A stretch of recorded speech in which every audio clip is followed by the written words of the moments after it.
Good evening and welcome to the 2021 UCD Engineering Graduates Association Autumn Panel Discussion. I am Donal Wise, the current president of the UCD Engineering Graduates Association. For those of you who are unfamiliar with the UCD Engineering Graduates Association, the Autumn Panel Discussion is an annual event which usually takes place in person in UCD Belfield. This year, the event takes place virtually as an online webinar due to the ongoing COVID-19 pandemic. A special thanks to our panelists for their contribution to what we expect to be a fascinating discussion. We are delighted to welcome a panel of experts to deliver this year's EGA's Autumn Panel Discussion on housing in Ireland. The theme of this year's discussion is sustainable housing, the roadmap to net zero for houses and neighbourhoods. I think you will all agree that given the current housing situation in Ireland and the recent COP26, this is a timely topic. We look forward to three very interesting presentations, followed by a lively question and answer session in which all viewers are invited to participate.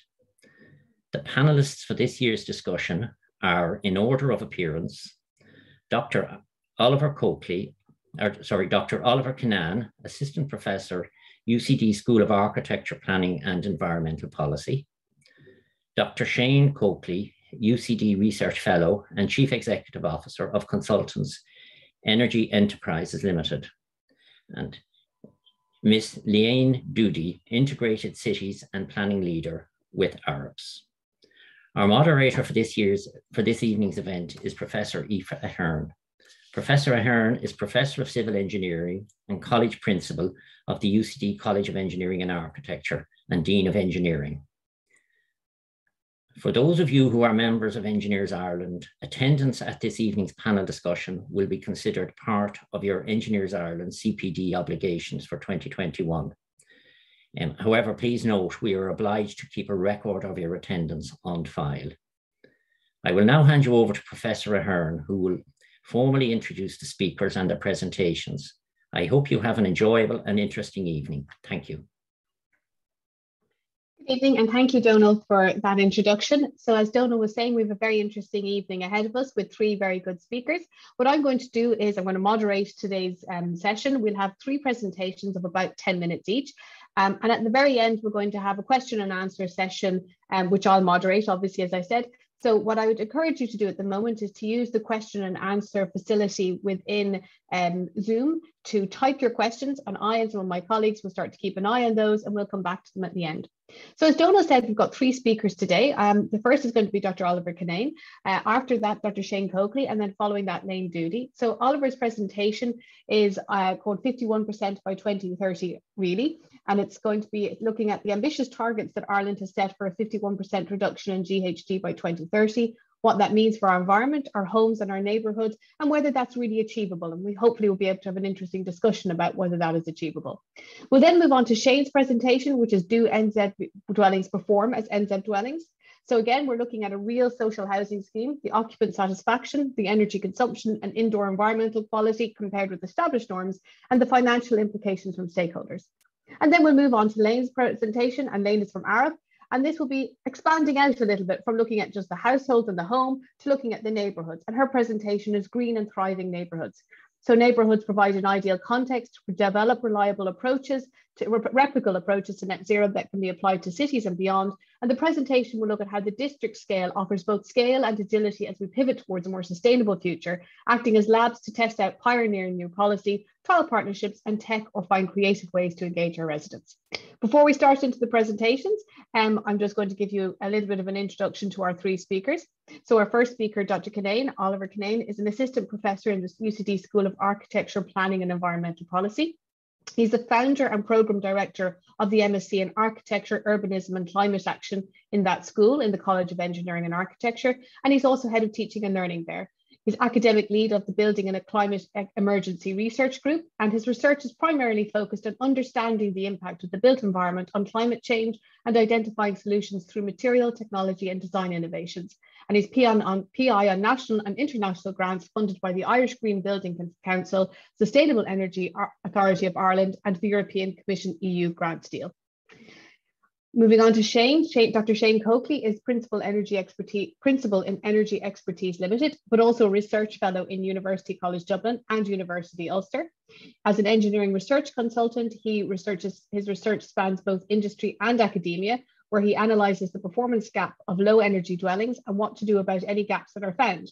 He's had numerous senior management positions in multinationals for over a decade and completed his PhD in 2011 in University of Ulster in the area of renewable energy storage applied to low energy buildings, and holds an MBA from Michael Smurfit Business School, a Master's in Industrial Engineering from UCD, a BSc from Trinity College Dublin, and an Honours Diploma in Electronic Engineering from DIT, and is a Chartered Engineer. And in his current role as Principal of Energy Expertise Limited, he's the network facilitator for groups of companies developing housing solutions which meet low energy standards such as NZEB and the Passive House Standard and sustainability standards such as the REBA 2030 Challenge. He's also active in the not-for-profit sector and is a director of the Passive Housing Association of Ireland and founding chairman of the Near Zero Energy Buildings Ireland. And he's authored many papers on the topic of low energy and passive house and energy storage. Léan Doody is our final speaker, and Léan has led the Integrated Cities and Planning Network in Europe in Arup. As an associate director in Arup, she's over 20 years of professional experience in the industry, which includes working with a variety of clients from city and national governments to private developers, and on projects involving extensive strategy and policy work on the application of smart technologies.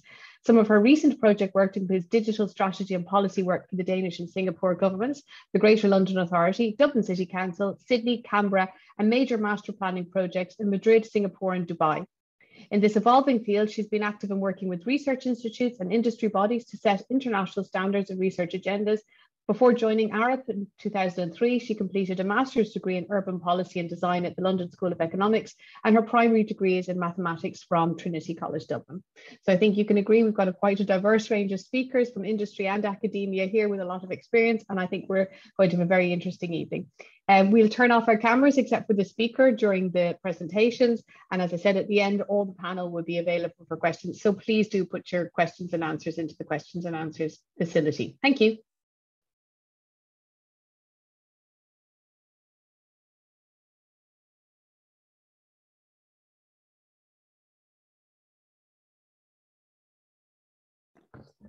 Okay, hello everyone. Thanks Aoife for the introduction, and we're very honored to be here and to present to you. Well, I only have 10 minutes, so I'm going to move quite quickly through my slides. My talk is titled minus 51% by 2030, really. And I guess the number 51% has been very much in the news in recent weeks. It's the reduction we need to get to by 2030. Based on our current carbon targets, and housing is being particularly targeted for reductions. It's really been quite a busy few weeks for climate policy planning and target making. While COP has been happening, we've had the release of the Climate Change Advisory Council's carbon budgets and the Climate Action Plan here at home, which requires significant or will require significant investment over the coming years. And a lot of this investment is in creating what we hope are going to be sustainable homes. There's 28 billion being allocated for the retrofitting of homes. Over 500 homes across Ireland will be part of this retrofit scheme. But at the same time, and prior to the release of these policy documents, we've had a number of plans for actual development and construction of infrastructure and construction of a large number of homes. The Housing for All policy called for the construction of over 300,000 much needed homes, and more again by the National Development Plan, including significant infrastructure. And of course that will result in considerable carbon emissions, both due to the construction of infrastructure and housing, but also due to the operation of housing into the future. So I'm going to kind of focus on this dichotomy, I guess, between policy for the remainder of the talk. And I'll draw on results from two projects that are ongoing. One, supported by the Irish Green Building Council, involves the whole life carbon evaluation of the construction sector and the built environment in Ireland.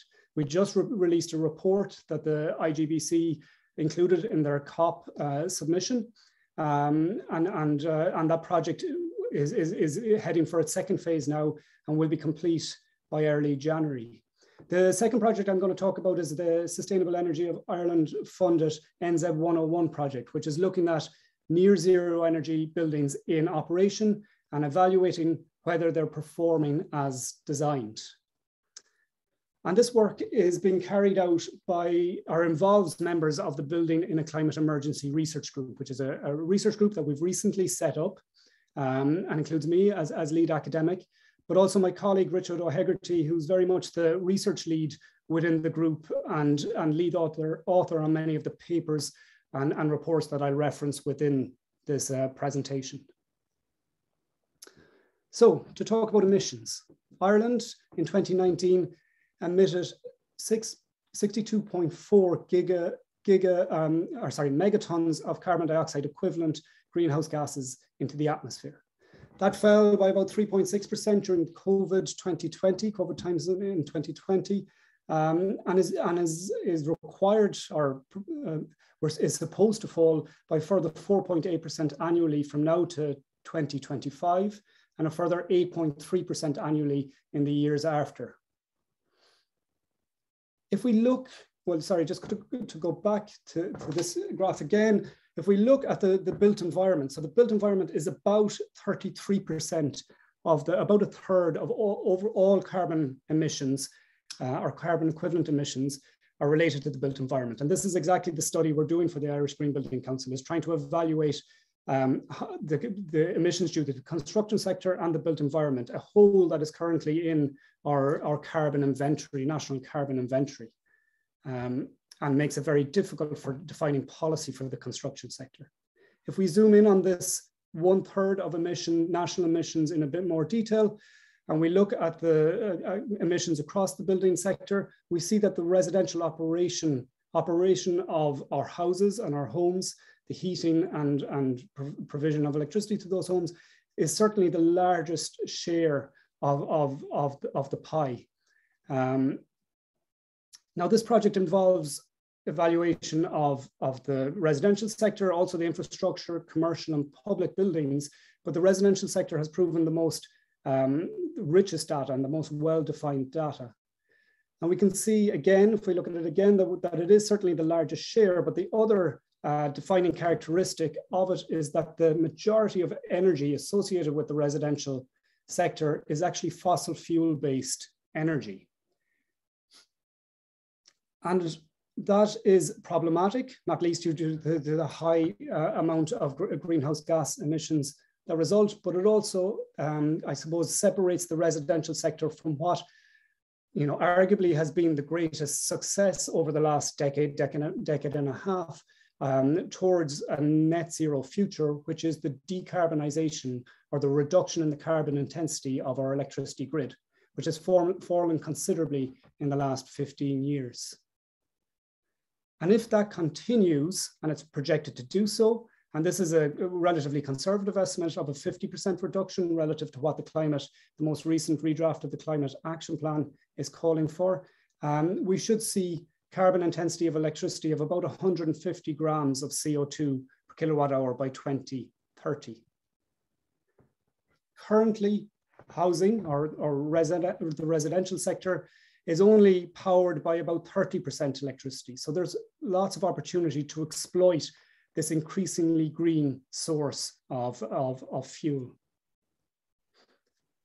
So if we look at the sector and forecast to 2030, we'll see quite a significant increase in housing units due to those projected or outlined in the National Development Plan.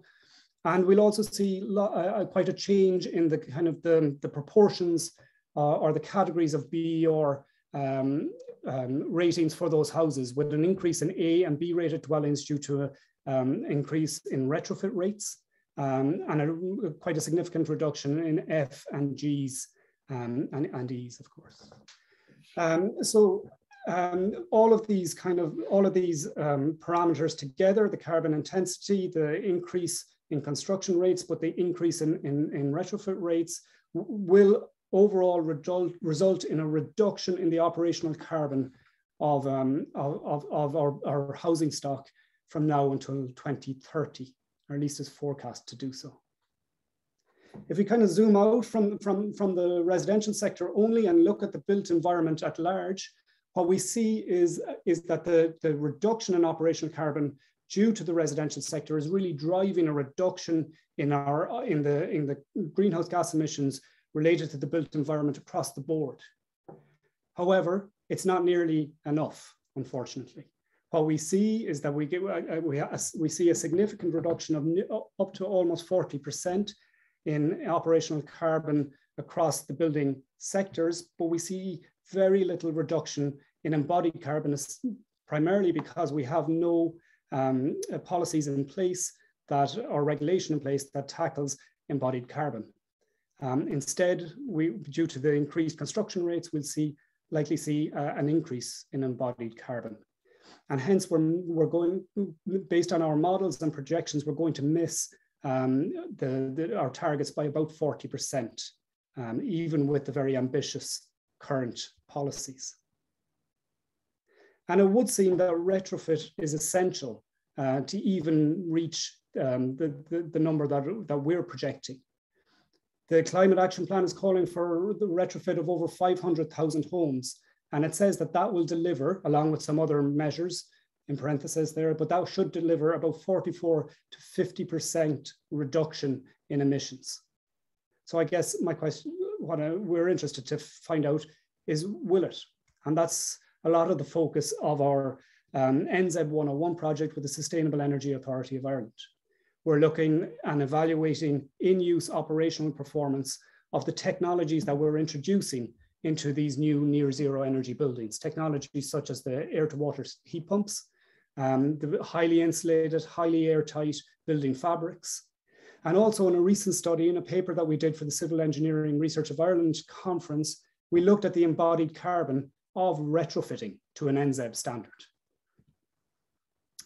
And just to talk on that very quickly, and it is only for a single case study and for quite a unique housing complex, in that these houses are quite small, 1 bedroom, 30 meter or 40 meter squared housing units, and that underwent a deep retrofit with many technologies such as photovoltaic and heat pump technologies installed. But it's a significant greenhouse gas emission cost to retrofit a home. We're talking about 275 kilograms of CO2 equivalent per meter squared. On the back of the envelope calculation multiplies that number by 81 meters squared, which is the average residence size in Ireland, multiplied by 500,000 retrofits. And that comes to that number, which is 11 megatons of CO2 equivalent over an 8-year period.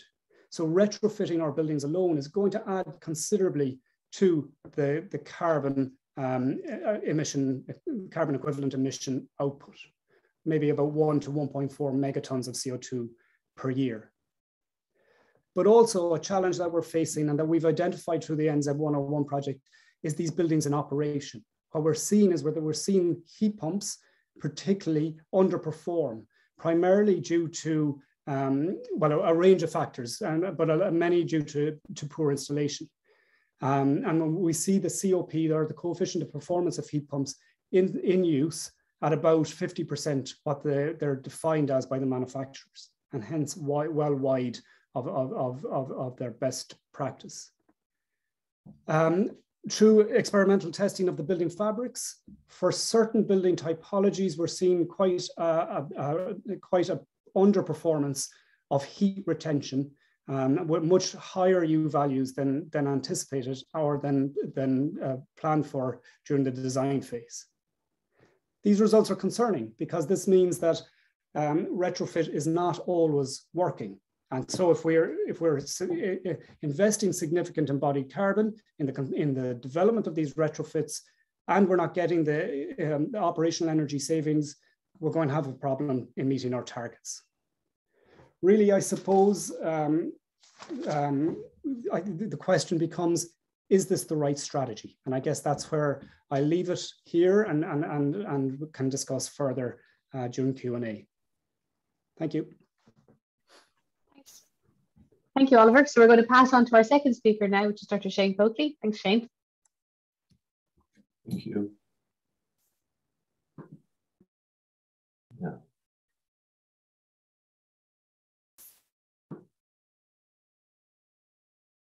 Okay, so hopefully you can see the presentation. Thanks very much, Aoife, for the introduction. And this is a really fascinating topic, sustainable housing, the roadmap to net zero for homes and neighbourhoods. And my little contribution within that this evening is having a look at NZEB dwellings. And exactly as Oliver says, you know, are the homes performing as expected? This looks at a real scheme and looks at the actual performance and looks at how that compares against the predicted performance on a whole host of levels. And as Aoife said, my name is Shane Coakley. I spend the majority of my time in my company, Energy Expertise Limited, but I'm delighted to be part of the research community in UCD and Ulster University as well. There seems to be a, you know, sort of consultants seem to work well in the medicine space between academia and practice, but less so in the built environment. And I'm delighted to be playing a part in that.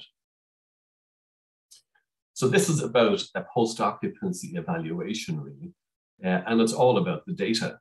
And I just love this phrase now from W. Edwards Deming, in God we trust, all others need to bring their data.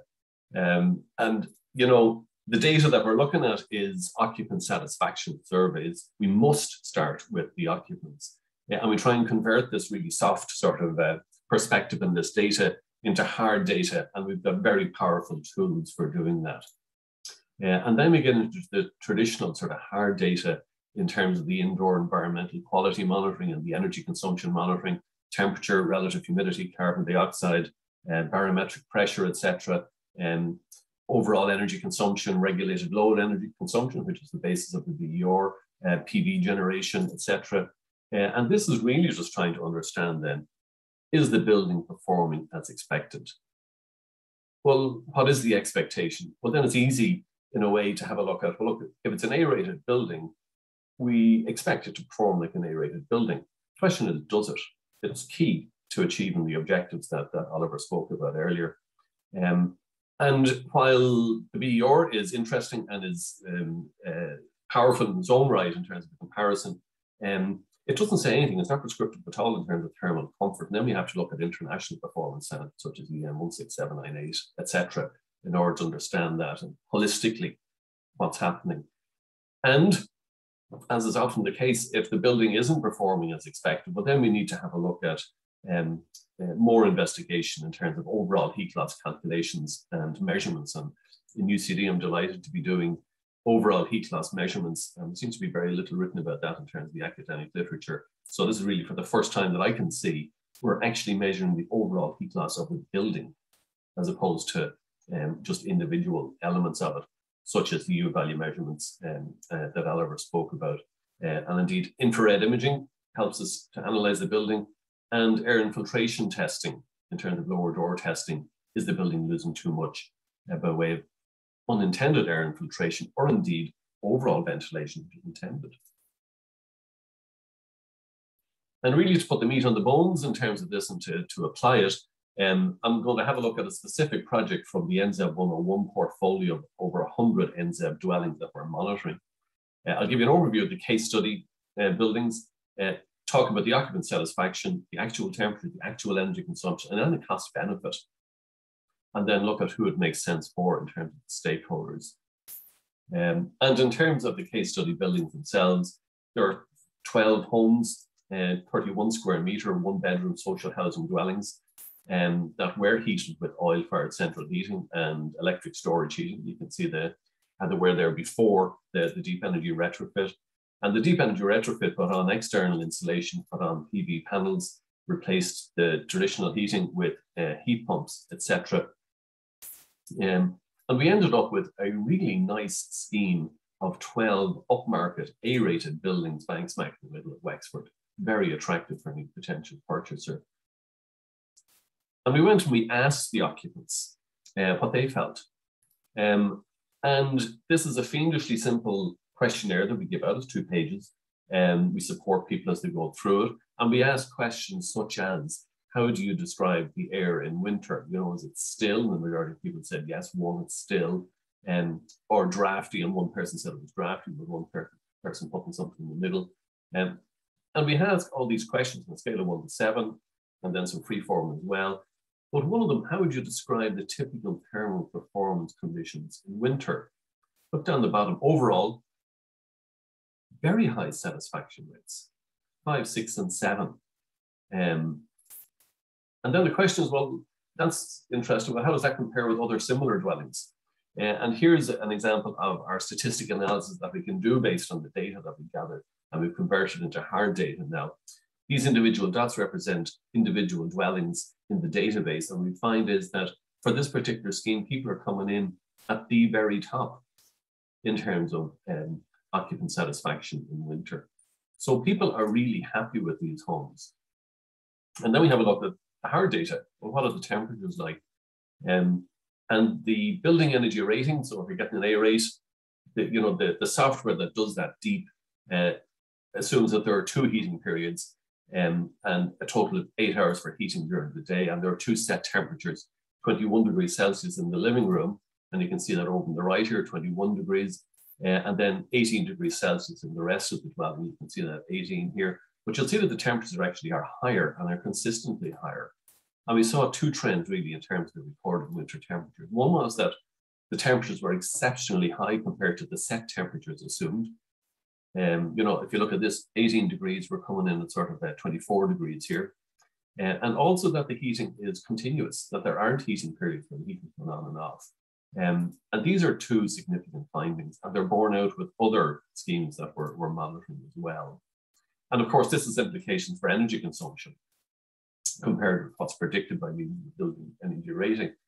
The BER says they're all A-rated dwellings. In blue, we have the predicted domestic hot water and energy consumption for space heating. And in orange here, we have the actual. And what we find is that the in-use BER, if you like, based on the actual recorded energy consumption, would be more appropriate for 3 A-rated dwellings, but 4 of them are coming in B-rated in terms of actual energy use, and 1 was actually coming in as C-rated. Now we know this is due to high temperatures. Is that the main reason? Is it the only reason? We wrote a paper on this, but also I'm delighted that we were able to measure overall heat loss and compare it with what the deep software assumed. The top 2 here are the scheme dwellings down in Wexford. In theory, it was 2.8 watts per meter squared Kelvin, but we actually measured that at 3.1, a difference of 11%, 22% on another dwelling down there. But actually, when you compare it with other dwellings that we analyzed, we found that they were consuming more than twice the amount of energy in some cases compared with what they should. And this is the building fabric itself. This has nothing to do with how the users were interacting with it. And of course, this has implications then in terms of cost benefit. We started out with F and G rated dwellings. We brought them up to an A down at this deep energy retrofit. The overall cost of that was 12,500, and that's a net cost net of a 50% grant. And the average predicted heating cost was coming in at €274 based on that A-rated BER. But when I measured it, it was coming in at €371 in terms of the actual heating cost on average, which was 35% higher. Bear in mind, this is significantly reduced compared to what it was before the building energy or before the deep energy retrofit. The average heating cost was coming in at €1,400. So we see a 74% reduction, and we see very high interior temperatures, very comfortable temperatures, and of course people were very happy. That's operational cost. What about capital considerations? We went from, pretty much a down at heel scheme to an exemplary scheme of A-rated dwellings, and a local auctioneer valued the increase per property at €35,000. Now this is for a cost of €25,000, 50% of which was paid then by the government by means of SEA. So the various different actors, what are the stakeholders? The tenants are delighted, it's clear, and their energy costs went down from €1,400 to €370 per annum on average. The government is happy because, they paid most for the upgrade, but they enjoy mostly indirect benefits of 162,000. But the local authority, or indeed housing associations in this role, they paid 50% of the upgrade costs. But for this scheme, they only see direct benefits of about 30,000 in terms of reduced maintenance costs and also avoided chimney fire costs. And while the value of the properties went up, this is really an indirect benefit for the local authority and housing association. They're not going to be selling these houses. So the tenant's happy, the government's happy, but the stakeholder that makes the decision, the local authority or the housing association, it doesn't make financial sense to them. We started with data, we're finishing with data. I love this one as well. Grace Murray Hopper, which is the very first female admiral in the US Navy. She said, one accurate measurement is worth 1,000 expert opinions. And that's what we've tried to do. Just have evidence-based decision making. And really, the summary of the findings, the post-occupancy evaluation findings, are that low energy dwellings can lead to high occupant satisfaction, for sure. And this is a common theme across the buildings we've monitored. But there appears to be a change in how homes are being heated. So we see higher internal temperatures, longer heating periods. So we're seeing higher than expected energy consumption, higher than the BER would predict, which is significant. And while that's due to internal temperatures, so user interaction, equally, what I'm seeing is overall heat losses, which are higher than the deep software predicts, and therefore higher than they should be. And the performance of insulation seems to be worsened, specifically in low energy buildings. And as Oliver said, the COP of the heat pumps are not matching the expectations. And from industry, I'm getting more anecdotal evidence of increases in occupant complaints. I'm getting referrals from more people than ever before. You know, this A-rated building isn't performing as an A-rated building. And, you know, I'm cold, such queries. All of this has implications for industry and indeed for national policy. So it's fantastic to be part of this and to contribute this evening. And here are my contact details. And I look forward to any Q&A that comes. So thank you for that. Thank you, Shane. So we'll move on to our last speaker now. So moving away from houses and homes, maybe to the broader, to the neighbourhoods. So Léan, I'll hand over to you.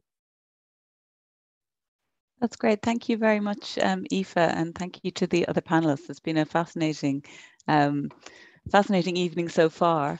I'll just share my screen, and as mentioned, I'm going to talk I'm going to sort of zoom out a little bit to the neighbourhood scale. I hope you can see my slides, and somebody will tell me if you can't. We can see them. No, okay, that's super. Okay, good. Never quite sure with Zoom. So I'm going to talk a little bit about as mentioned, the neighbourhood scale. And this is based on some work that Arup did with C40. C40 is a group, I think it's about actually 100 cities now, but it was 40 cities at one point. And they are cities who are committed to making significant taking significant action on climate change. Set up about 10 years ago, and Arup has been working with them as a research partner ever since, pretty much. And this work is really based on a report that we wrote with C40 around looking at low carbon urban development at the district scale. And there are two kind of pillars to it, which I'll talk about in more detail. One is that this is a sort of human scale development.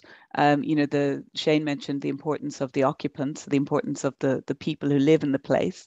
And then the second pillar is really the sort of low carbon pillar, the green pillar. So the reason that we chose the neighborhood scale is that it kind of offers an opportunity to test things. It's a slightly more manageable scale than perhaps an entire city. Cities are actually made up of neighborhoods in terms of units. And it gives you a chance to kind of test a number of different things, perhaps, that it would allow then, that could then be replicated at the city scale. So that's why we chose this particular lens to look at. There are two pillars really, as mentioned. So the green is obviously the net zero part is key. Thinking about, when developing at the district scale or when retrofitting at the district scale, minimizing emissions throughout the project life cycle. And I think Oliver mentioned already the challenges around embodied carbon. So, thinking about the entire life cycle and looking at, how to achieve net zero, how to deal with residual emissions in a robust way and a measurable way. And we think of kind of three types of emissions, really.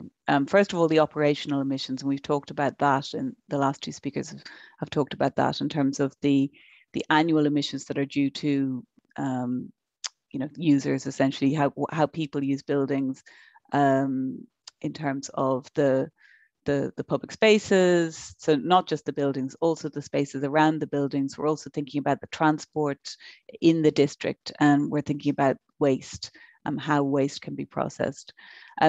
Secondly, then there's the embodied carbon. So the emissions from construction activity over the life cycle of the building or the piece of infrastructure that we're looking at. And as we've seen, that can be challenging to deal with. And then thirdly, we're then thinking about the sort of consumption emissions and what, how, once the district is in use, how can we limit or how can we deal with the emissions of goods and services that people might consume once they're in the neighborhood. So that's one pillar. The second pillar then is really about the people.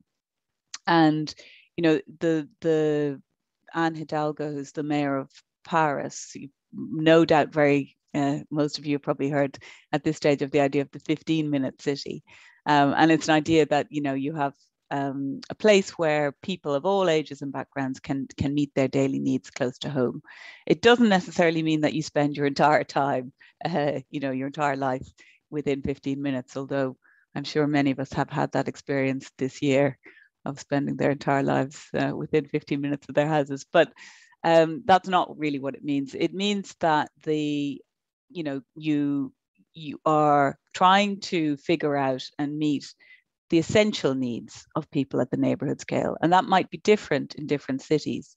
So I think, again, this kind of human-centered, people-centered approach is really important, that you understand, well, what is it that people need? Is it to get, be able to get a pint of milk, to walk to the shop to get a pint of milk? Is it about bringing their children to school? Is it about, other sort of essential shopping or socializing or, whatever it might be? And I think there is a job of work to do at the neighborhood scale to understand what is it that the people need that they can, and how do you help them access it within the neighborhood. The second piece then is around human scale local life, which encourages healthy, sustainable lifestyles. And we're starting to see a lot of interest from cities and developers around that sort of healthy city piece. How do we, given the experiences we've had over the last sort of year and a half, there has been a much greater emphasis and interest in outdoor living and in physical activity. And, we've all spent lots of time walking around outside with coffees. So that sort of access to green space. What are the different things at the local scale that are going to help people live in a healthy, sustainable way? And then thirdly, the resilience bit.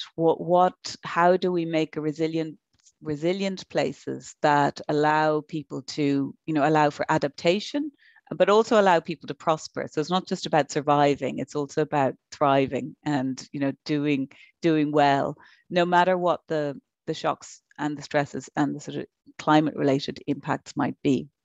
So really thinking about resilience.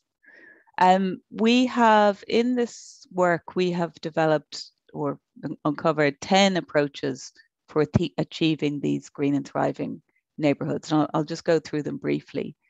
But I think the really important point is that they interrelate. So you don't treat them independently. This is about doing a lot of things together at the same time and thinking about how they interact. Like most things, they are most impactful when adopted early in the development. And these are things, you know, you will be familiar with. So on the 15-minute cities side of things, you know, there's obviously the land use piece. So trying to understand what people need, trying to understand, you know, understand that and then create that within a short walk or bike ride. And that really, you know, I think the whole theme around this is really about people-centered. So understanding people's needs, understanding what they, and then figuring out how to give it to them.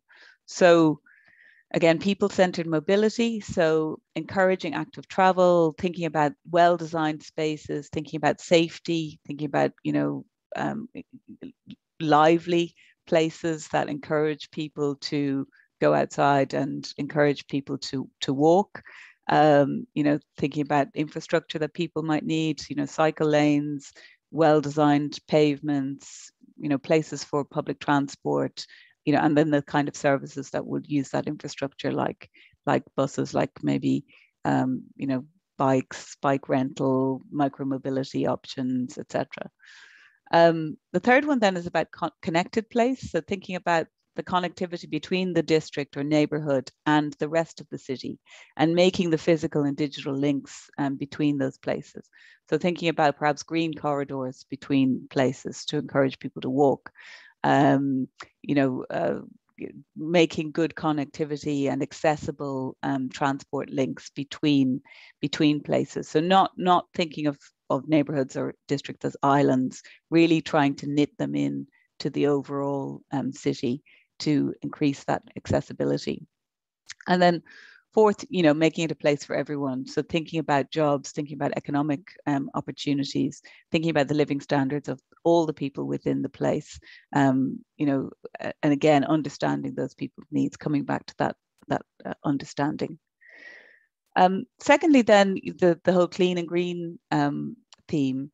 So in terms of clean construction, making the most of existing assets and then designing and building efficiently. This is not always possible, but I think certainly a theme for us at Arup is retrofit of existing buildings, and you know, not just in the material sense, but also in the architectural and the use sense. So, you know, taking buildings that exist already and trying to upcycle them, if you like, you know, trying to, so I think that's a huge theme. Secondly, then, you know, green buildings and energy, you know, as we've already discussed this, really about energy demand and, you know, district scale energy infrastructure. And then seventh, circular economy. So, you know, thinking about waste, thinking about resource use, thinking about the value chain and the long-term, you know, usage of materials and how those materials will behave in the future and how they can be recovered and reused. And then finally, you know, green and nature-based solutions, you know, making green spaces to promote health and well-being. This plays then into the, you know, the first part around, you know, human-centered development. It, you know, plays into the idea of making attractive spaces that people want to be in, making places that people can walk in, physical activity. So you can see how these things start to kind of interlink and reinforce each other. Sustainable lifestyles, and then the green economy. So thinking about green jobs and thinking about long-term prosperity. A couple of examples just before I finish. So this is a project in Milan. It's actually a project that Arup worked on, but this is a social housing project, the first zero carbon social housing project in Italy.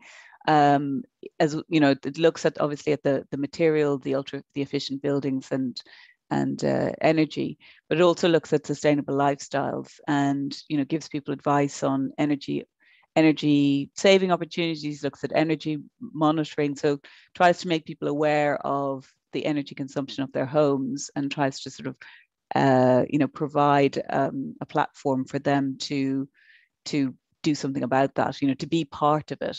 to be part of the sustainable performance of the development. And there's a number of other initiatives around zero waste store and community food hubs to try and kind of promote and enable, support sustainable lifestyles, but also create places that people can be and people can bump into each other and people can meet. Secondly, there's Superblock Poblenou in Barcelona. This is really about public space. It's about creating green spaces and creating places that people can be and sit, but also move through. It's about closing streets to traffic. So, taking space away from cars and giving space to people and to active travel modes. So, and also to children. And from lots of other research we've done, we have seen that if you make spaces that are attractive and good for children, you make spaces that are attractive and work for everyone. So children are like an indicator species for that. Then thirdly, this project in this net zero neighborhood in Paris. So this is aiming to reduce operational and embodied emissions and then go beyond. So they're looking at sort of adaptable use. They're looking at reversible use, and then allowing the uses of the building to change over time. So this is a very ambitious project. Finally, then, just in terms of the strategic development pathway, this is, it's about preparing the project. It's about the baseline. Vision is really important because setting the right vision at the outset and determine the actions, and then making a plan to implement, and really thinking about how do we, because developments obviously go over many years, what are the mechanisms that we can use to make sure that all our stakeholders are really, that this is embedded in their thinking. So things like design guidelines, writing into contractual arrangements, procurement, thinking about all these different levers that developers and cities can use to then make sure that it actually happens. So this is the last slide, really. So, we believe that this provides that the neighborhood scale provides a really interesting opportunity to do this kind of recovery in an equitable way, and develop things that can be replicated. And there are, lots of examples around there. It's really it's not easy, but there are examples that can be used that people can learn from. And I'll finish there. Thank you. Thanks, Léan. So we're going to open up to the questions and answers session. We've got a couple of questions already sent in, but if you wouldn't mind typing more questions into the questions and answers, and also if you don't mind putting your name and your affiliation, you don't have to, but if you remember to, it would be great, because then I can match the questions up to different people. So a couple of the questions, one of the ones that we have in, Oliver, for yourself, is about the problem of embodied carbon of construction of housing, and what strategies or regulations do you think could be put in place to control this?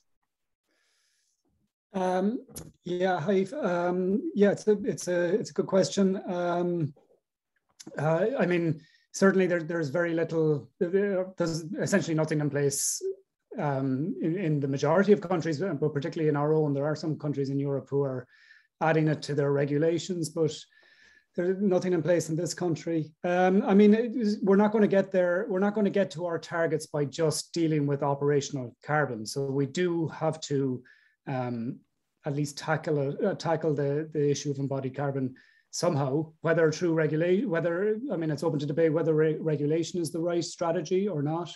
My own personal view would be that we should have a carbon cap on every development.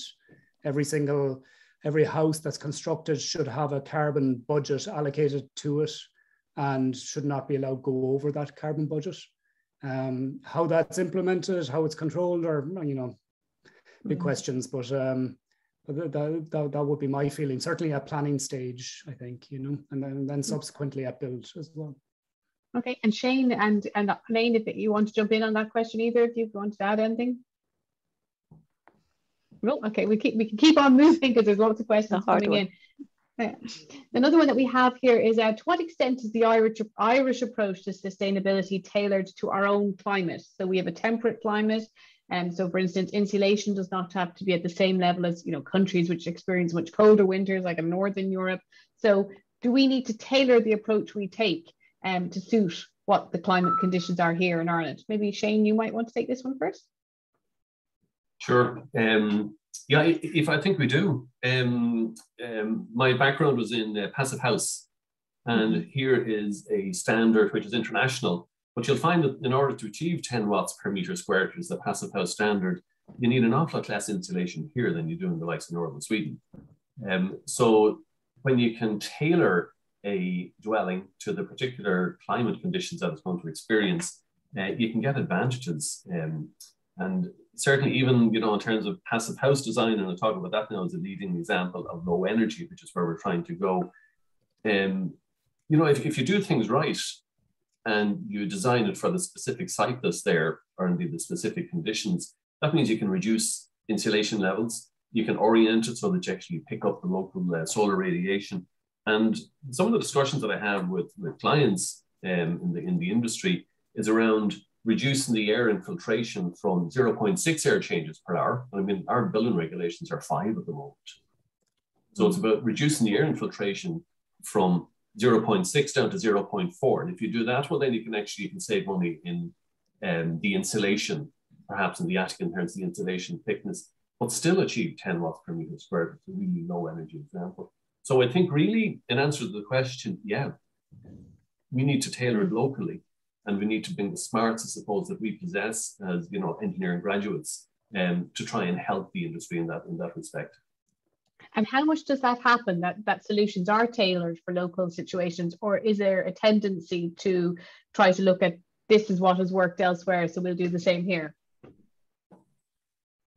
If you're asking me, I think really what happens is the industry is driven by achieving the requirements of the building energy rating in order to hit the building regulations. So I think the smarts have been ignored. Okay. That's a personal opinion. People are spending lots of money when they buy a house on insulation, on expensive heat pumps, on PV. But really, sort of air tightness costs very little. It's really about expertise. Eliminating thermal bridges costs very little. Again, it's about detail in terms of construction. So if the industry was really to succeed here, and it's up to us as engineers to see that happens, I think it's about bringing the smarts that we have. I mean, sort of standards such as the passive house been around for the last 30 years. And yet, in terms of linear thermal bridges, the building regulations typically require approved construction detailed at 0.15 watts per meter squared Kelvin, 0.15. And the passive house for the last 30 years has been doing it to 0.01. So 15 times better. We have the technologies about applying it. Yeah, okay. I'm going to keep on moving, but Oliver, Léan, if you see, if I answer the question and you feel you really want to answer it, please jump in. And I notice Oliver is answering some of the questions in written form in place, but I'm going to put them out there again, these ones that Oliver's already answered, just in case Shane or Léan want to come in with a different answer. So we have from an attendee, do you agree with the statement that the greenest building is the one that already exists in terms of the number of vacant buildings in Ireland at the moment, which is around 92,000? So how much potential, same person asking this question as well, how much potential do you think the reuse of these buildings have to help to achieve the emission targets? So does anyone want to jump in on that? Well, I can offer a perspective. I mean, I don't know quantitatively what the impact would be, but certainly intuitively it is true that we do need to be making use of existing buildings in a much more proactive and sensible way, and I think that we need to be applying as much creativity to that as to the creation of new buildings, and in particular at an architectural level to bring these buildings back into life, but also from a use perspective, perhaps to create new uses for some of these buildings. A lot of the I know there is a particular problem with buildings in some small towns that are out of use because the people perhaps prefer to live in you know, larger, newer, you know, better constructed homes.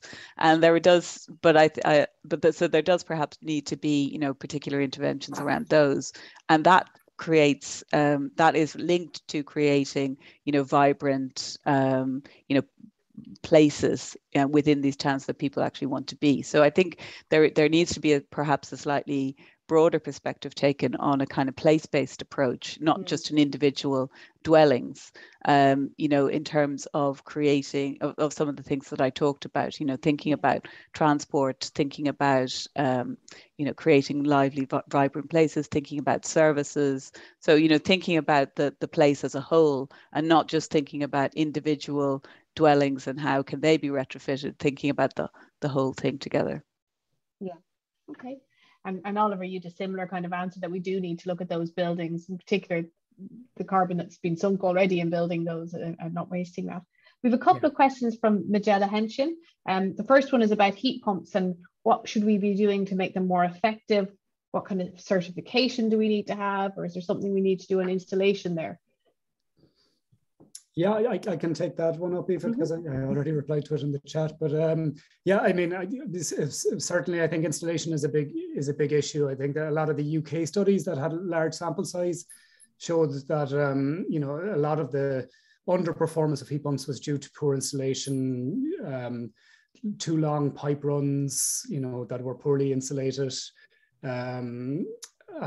Things like the emitter or the underfloor heating, say, missized relative to the size of the heat pump, which then results in cycling, where the heat pump is, you know, always rushing to get to set point temperature, then drops off, then restarts, drops off again. You know, these things require a good knowledge of the systems, and certainly require education, training, and a massive investment in education and training. So you know, leading to certification, I think.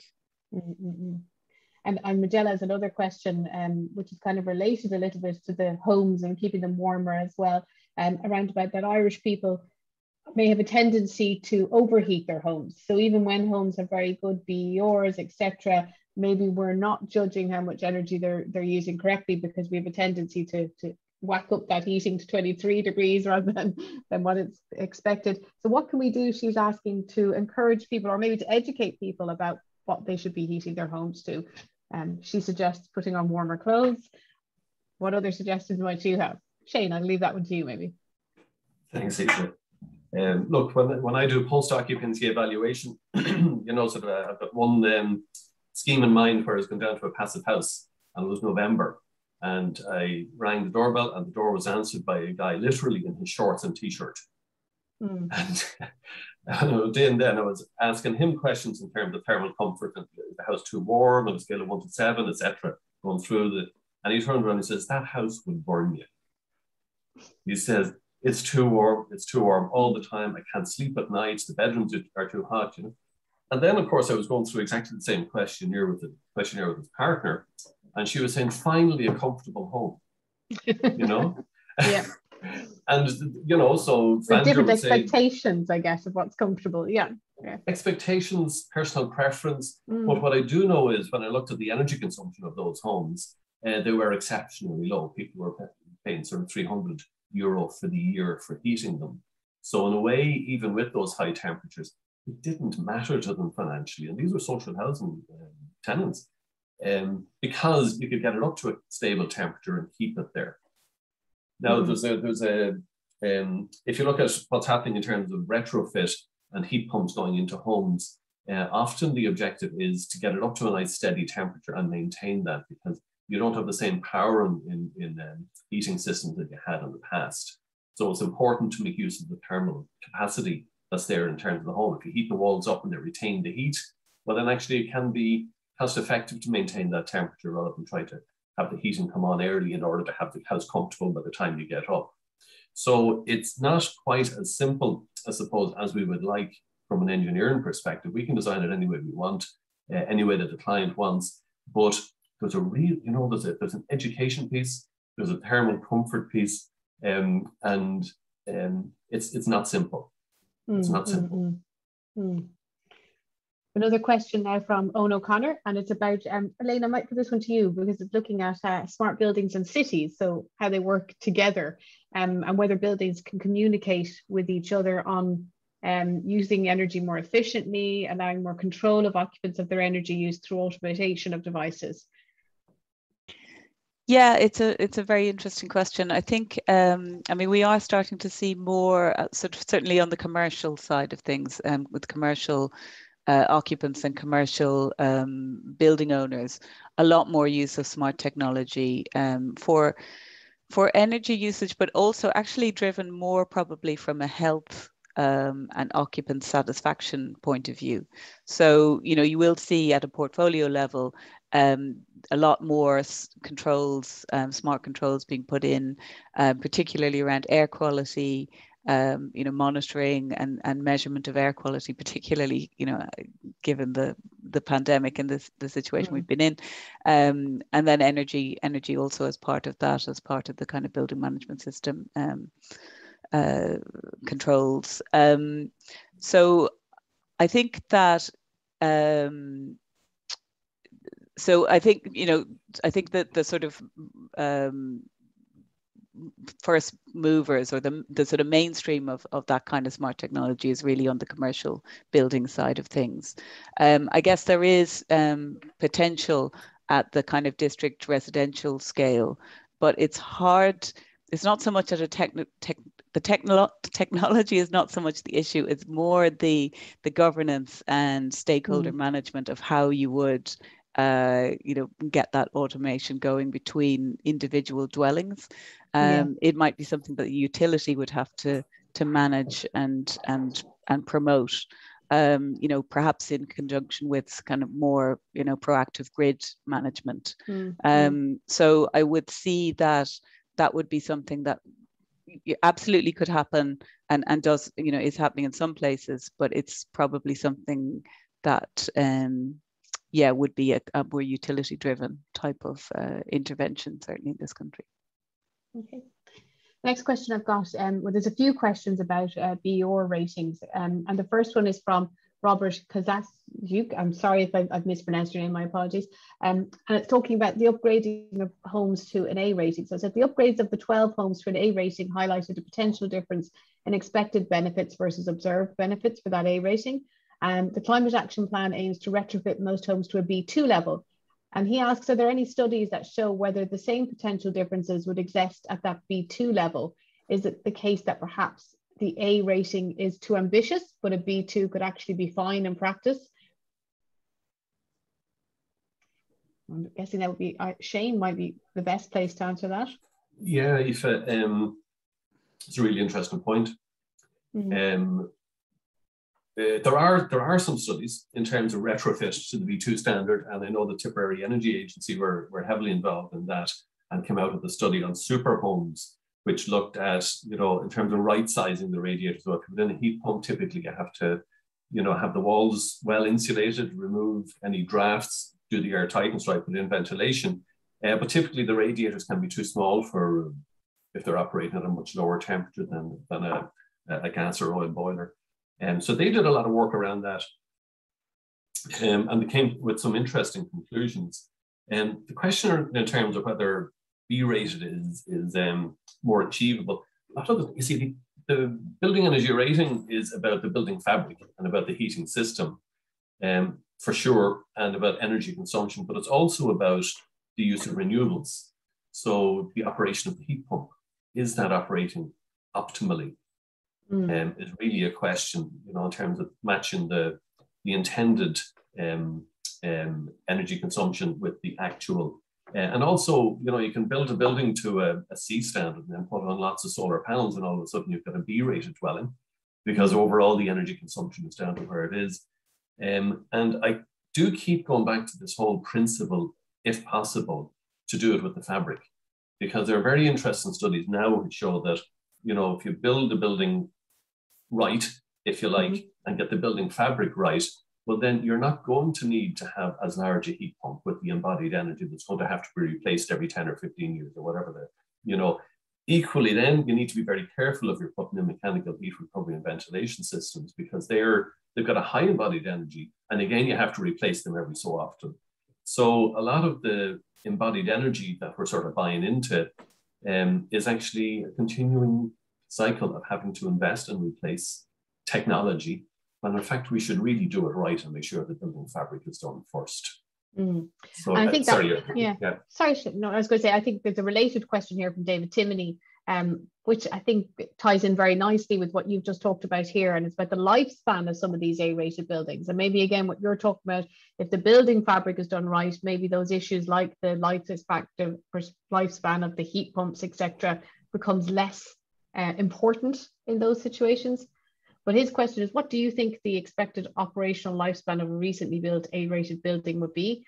And does it ever break even from an energy or a CO2 life cycle perspective? He's put it to you, Oliver, but in his question, but I think that's one that one of you might want to answer.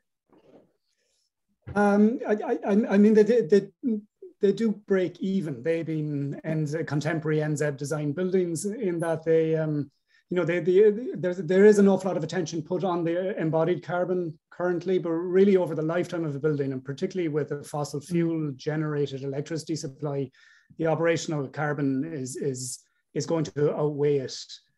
Is going to outweigh the embodied carbon over the lifetime of a building. I mean, yeah, there are absolutely concerns about the technologies involved, though. I mean, I think a lot of heat pumps are designed for 15 years. And I mean, I might have clicked through my slides quite quickly, but the embodied carbon of the heat pump is significant. You know, in the image that I showed for the case study building, it swamps all other, including the photovoltaics, which themselves have a lifespan of 25 years, I think, generally, you know. And a few countries have decommissioning plans for them. So there's lots of challenges yet to meet these buildings. But David, in his question, I think, raised the letter from Michael Pike. Yes. A colleague of ours in School of Architecture to the Irish Times. And there was another one as well on the same day, or maybe the day later, from Paul Arnold, who's another colleague of ours. And Paul wrote, you know, has done a lot of studies for the government on best measures for retrofit. And really, like, it's the simplest of measures, draft proofing, particularly in traditional or older buildings, you know, draft proofing around windows, things like that. As Shane says, you know, we live in a kind of small breezy island. If we can cut out those convective currents, we can go a long way to reducing our energy bill, really. And if we're looking at private homes and people having to do quite a lot, you know, and I know you said there's lots of different solutions that they might be able to take up, and some are less expensive, etc. But what kind of financial incentives need to be put in place by governments to incentivize people to really do this? I noticed initially, for example, they're talking about 110% of the costs will be given to people. So they'll pay for you to retrofit your home and then give you a 10% rebate in your tax over the next 4 or 5 years. And they say that's the only way to really incentivize. But our government expectations there seem to be an awful lot less.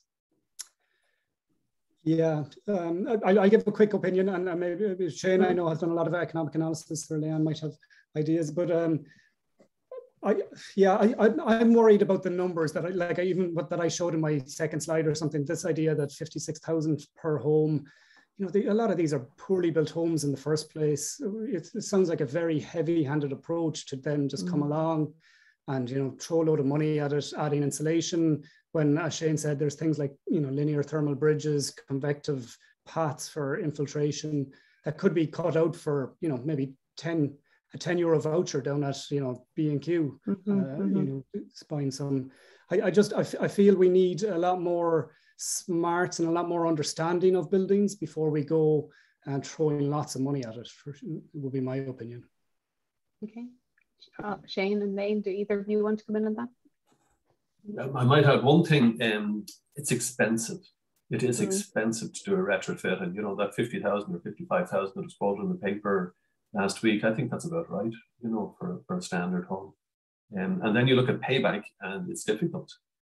I do like the approach that the Belgian government was debating around saying, you know, by 2035, all homes should be of a B2 standard, for example, translated into Ireland in terms of the standard. And that if it's not, well, then, you know, you're going to have to declare that. So when you get the building energy rating done and you go to sell your house, if it's short of this B2, which has to be achieved by 2035, but then the seller knows that they're going to have to invest that amount of money. in order to bring it up to the required standard.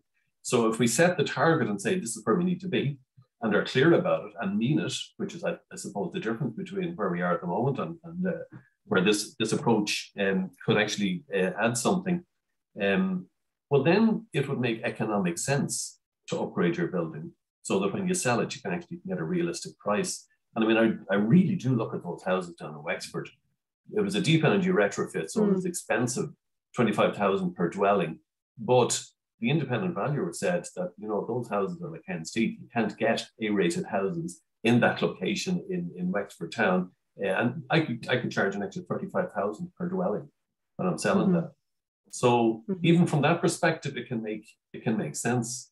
But it's, you know, if you look at it from a very straightforward payback period for energy, difficult to justify.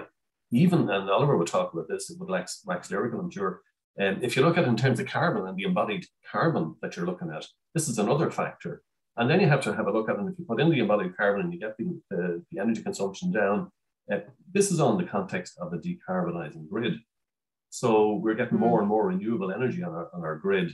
And I did a paper just with a colleague from Tarragona University looking at Northern Ireland in the context of the decarbonising grid.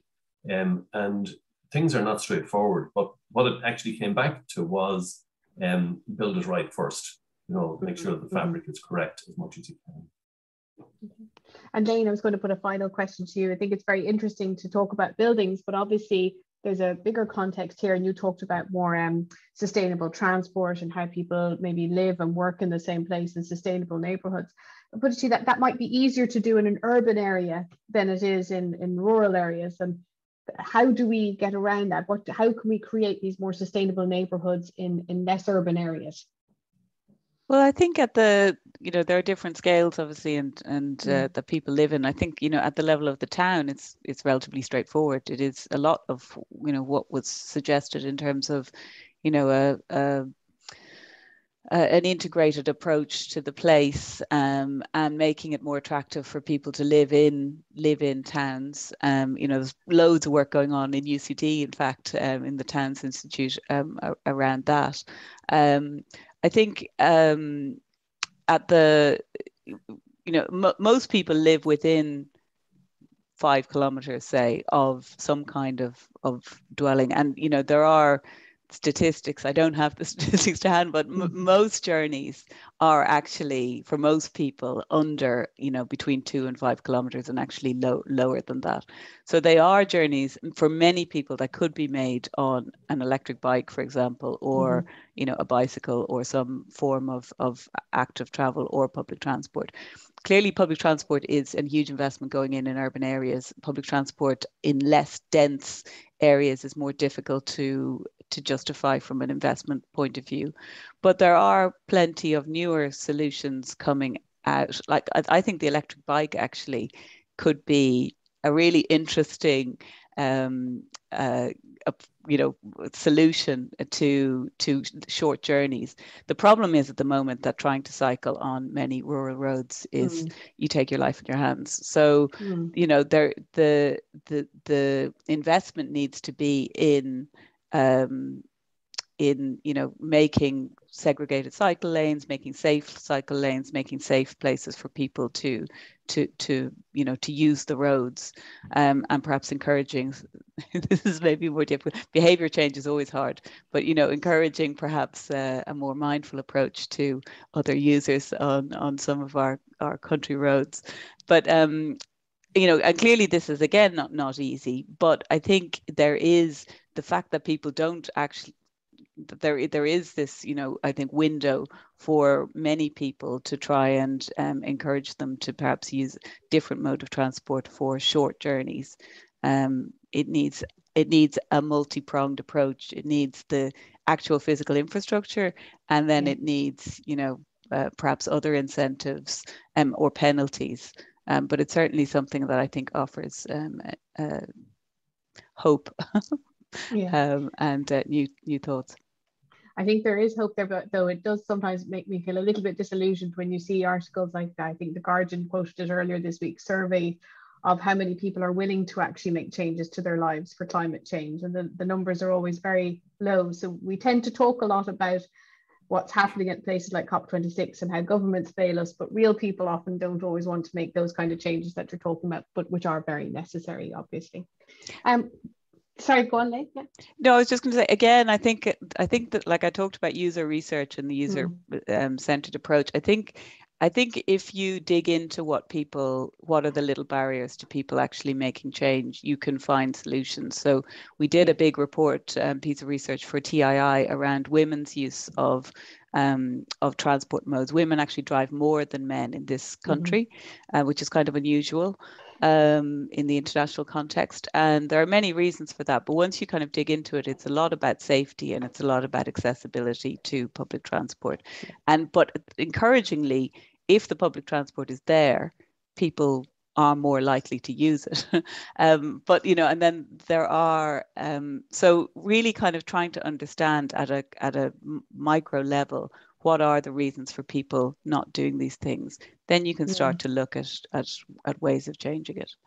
Yeah. Okay, well, we don't have any other questions in, so I'll just leave it to the panel. Does anyone want to add anything at this moment, or if not, that's fine. No, okay. Thanks, Shane. Go ahead. If I might, it's difficult, but there are technologies out there, there are solutions out there that have been proven. And when I did my PhD, it was in passive house, because I was looking for, what's the house of the future going to look like? And I thought in my innocence, passive house is just so obvious. It'll be here in 5 years, but it's not. And there's all sorts of industry training and expertise and whatever that needs to be applied to make it happen.